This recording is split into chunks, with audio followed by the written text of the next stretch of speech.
우리가 지난 시간에는 시험에 들게 하지 마옵시고 라고 하는 주기도문의 내용에 대하여 말씀을 나눴습니다. 시험이라는 단어가 무슨 뜻인가, 이런 부분들을 나눴습니다. 세 가지가 있다고 그랬습니다. 테스트, 템프테이션, 트라이얼. 그러니까 하나님이 우리를 시험하시는 그런 시험, 테스트, 또 유혹받는 거, 템프테이션, 그리고 고통당하고 어려움을 겪는 거, 시련, 이 세 가지가 있다고 얘기를 나눴고요. 이 시험에 대해서 어떻게 정의를 했느냐? 우리가 시험을 당하는 영역이 세 가지인데, 첫 번째는 자연 환경, 외부와의 환경, 두 번째는 인간과의 관계, 세 번째는 영적 존재들과의 관계, 하나님, 성령, 마귀, 이런 영적 존재들과의 관계. 그런 영적 존재들 또는 사람 또는 환경과의 관계에 있어서 우리 인간이 겪는 그런 그 부조화, 불일치, 갈등, 이런 것들이 시험이다, 이렇게 정의를 했습니다. 우리 인간은 지정형을 가지고 있죠. 지식, 감정, 행동, 이 세 가지 영역에 조화를 이뤄야 우리가 편안하게 안정감 있게 우리 인간이 삶을 살아가는데, 이런 부분이 깨지는 거죠. 예를 들어 볼까요? 소울 서퍼라고 하는 그 영화가 있었는데, 이 영화의 주인공이 베서니 해밀턴이에요. 13살에 하와이에서 서핑 대회에서 1등을 합니다. 그래서 이 친구가 서핑 선수로 이제 활동을 하고 있었는데, 아버지가 무릎 수술을 하던 날 이 베서니가 바다에 서핑을 하러 갔다가 상어를 만나요. 그래서 한쪽 팔을 잃게 됩니다. 정말 난감한 일이 생긴 거죠. 하늘이 무너지는 일이 생긴 거죠. 그런데 이것을 극복하기 위해서 그 아버지가 가르쳐 줍니다. 원래 처음부터 이 부모님들이 서핑을 좋아했고, 그래서 그 자녀에게 서핑을 가르쳤기 때문에 이 베서니 해밀턴이 그 서핑 선수가 된 건데, 이 한쪽 팔이 없는데도 어떻게 서핑을 탈 수 있는가, 이거를 또 그 아버지가 계속 기초부터 또 가르쳐 줘요. 그래가지고 다시 도전을 합니다. 그래서 자신감을 얻고 서핑 대회에 나가요. 그래서 서핑 대회에 나갔는데 이 대회에서 실격을 해요. 그리고 그 구조를 받습니다. 서핑에서 이렇게 그 물에 빠져가지고 실격을 당하고, 이런 그 어려움을 겪어요. 그러면서 이 베서니 해밀턴이 그 서핑을 포기해요. 이제 나 할 수 없습니다, 못합니다 하고 포기를 해요. 그리고 그 후에 태국으로 봉사를 떠나요. 그 태국에 그 태풍으로 인해서, 쓰나미로 인해서 그 태풍이 큰 얼음을 겪은 다음에 많은 사람들이 그 도움의 손길이 필요할 때 봉사를 떠나요. 가서 그 봉사를 하게 됩니다. 가서 보니까 자기보다도 더 어려운 사람들, 완전히 부모를 다 잃고 고아가 된 어린이도 있고, 정말 그 쓰나미가 지나간 그 태국의 그 현장은 처참하기로 말할 수가 없어요. 그런 상황에서 한 사람 한 사람을 만나면서 그래도 희망을 가지십시오, 그래도 용기를 갖고 일어서십시오, 그러면서 봉사를 합니다. 그 와중에 이 베서니가 깨달음을 얻게 돼요. 나도 포기하면 안 되겠다. 나도 다시 서핑을 해야 되겠다. 그래가지고 다시 하와이로 돌아와서 서핑을 합니다. 다시 도전합니다. 그래가지고 서핑 대회에 다시 나갑니다. 그래서 우승하게 되는 그런 그 영예를 누리게 됩니다. 이거는 실화예요. 그 베서니 해밀턴의 그 실화를 영화로 만든 게 그 소울 서퍼라고 하는 그 영화의 그 내용인데요. 여기서 우리가 이런 질문을 할 수 있어요. 이 베서니가 상어를 만나가지고 한쪽 팔을 잃게 되는데 이거는 굉장히 참 그 어려운 시험이죠. 이 시험.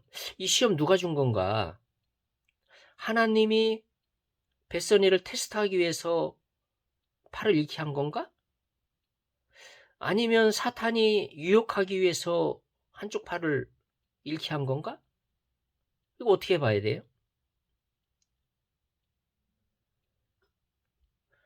아마 이거는 테스트라고 보기 어렵고 템프테이션이라고 보기 어렵고 트라이얼, 시련이라고 봐야 되겠죠.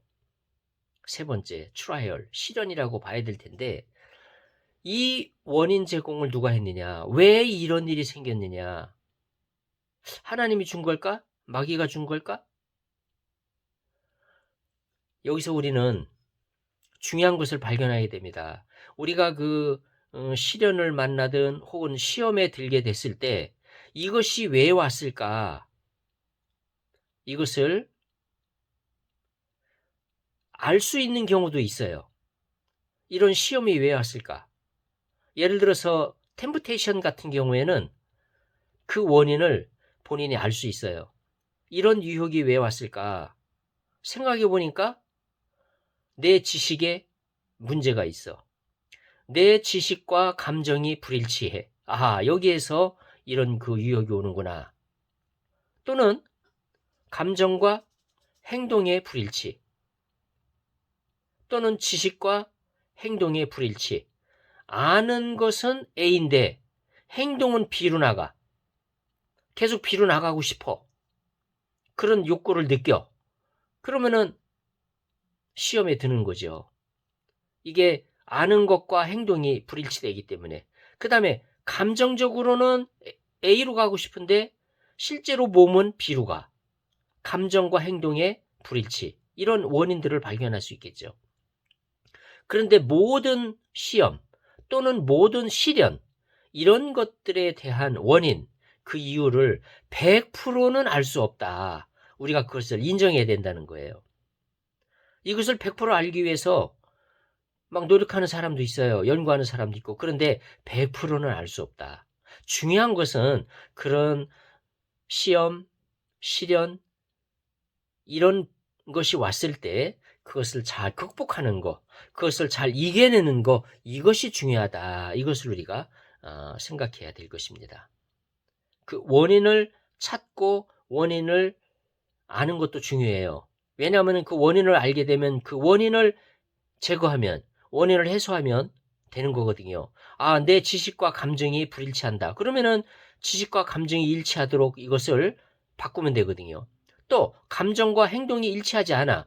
그러면은 감정과 행동에 불일치하는 부분을 찾아서 그거를 해소하면 시험에 빠지지 않아요. 시험에 들지 않아요. 그러니까 그런 부분을 고쳐가면 돼요. 내가 상대를 알고 있는 지식과 상대방이 나한테 행동하는 것이 다르기 때문에 또 감정이 안 좋아져. 그러면 이런 불일치를 알고 또 그런 원인을 해소해 가면은 시험에 들지 않을 수 있겠죠.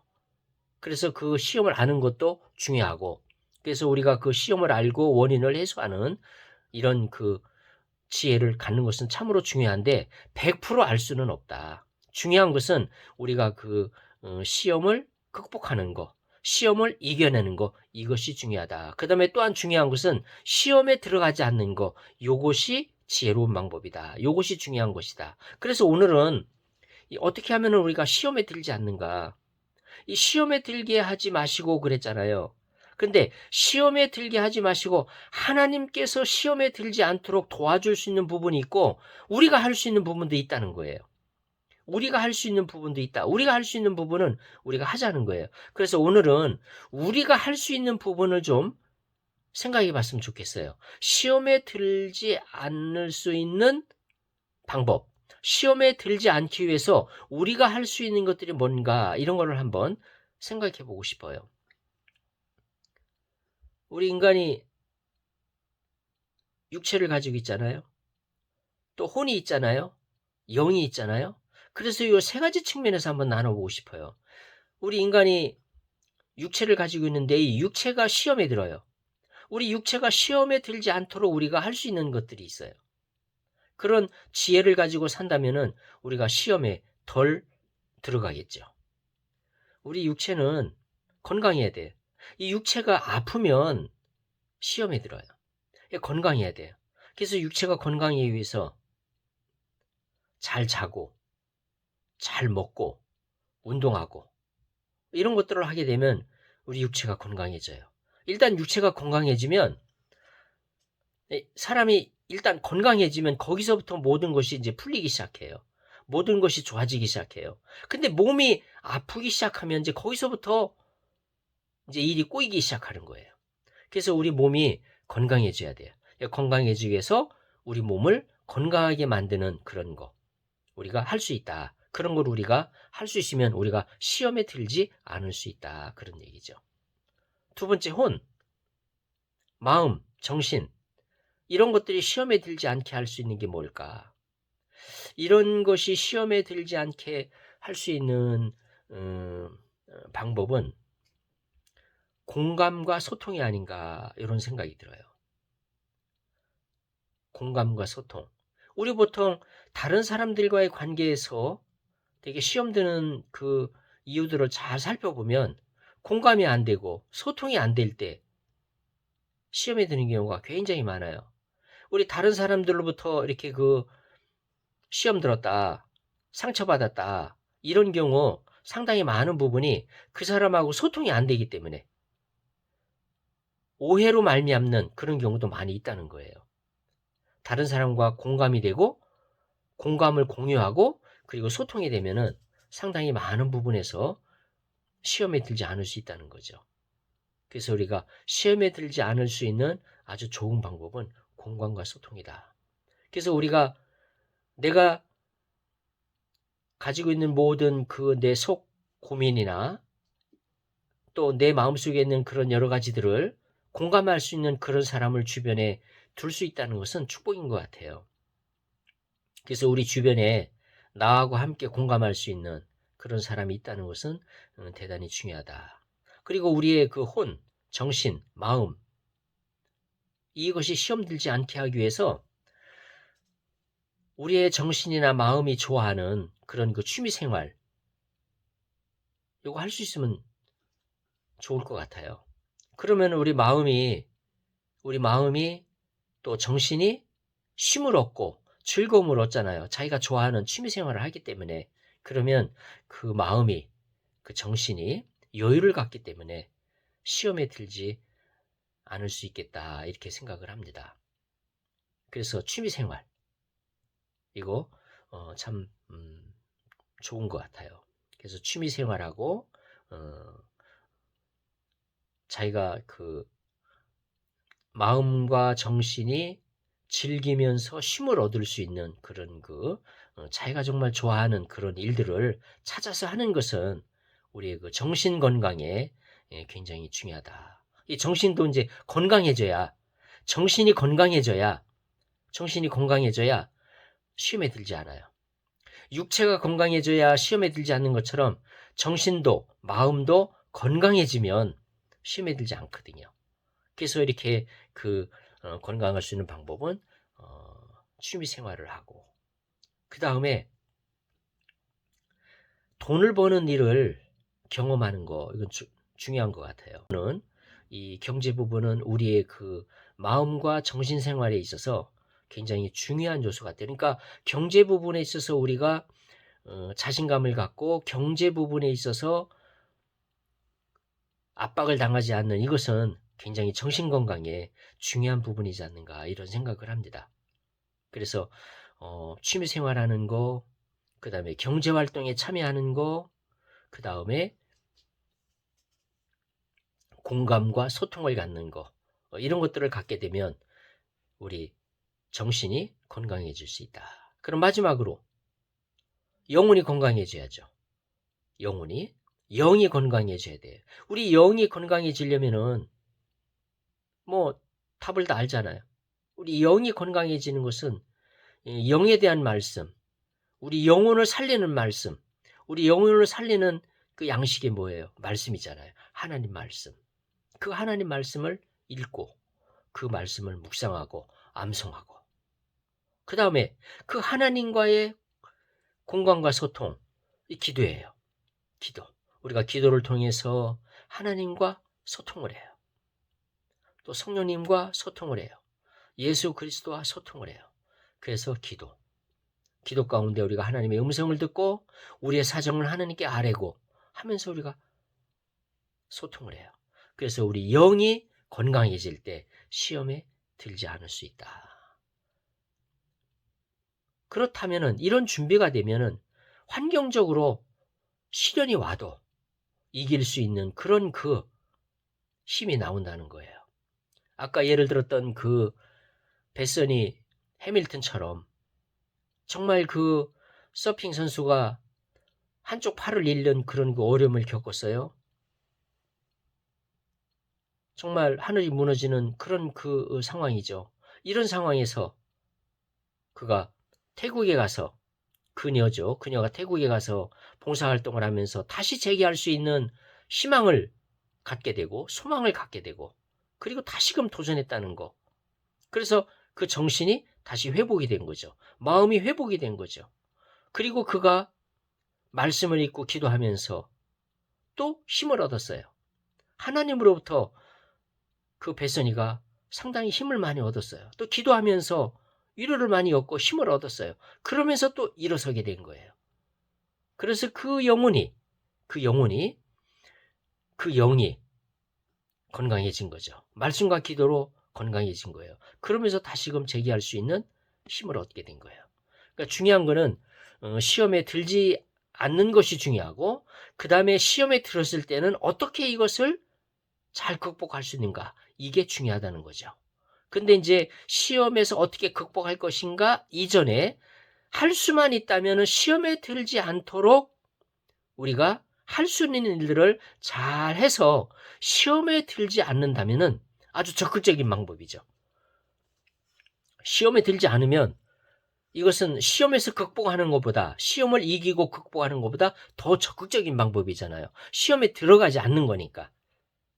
정리합니다. 우리 육체가 건강해져야 시험에 들지 않아요.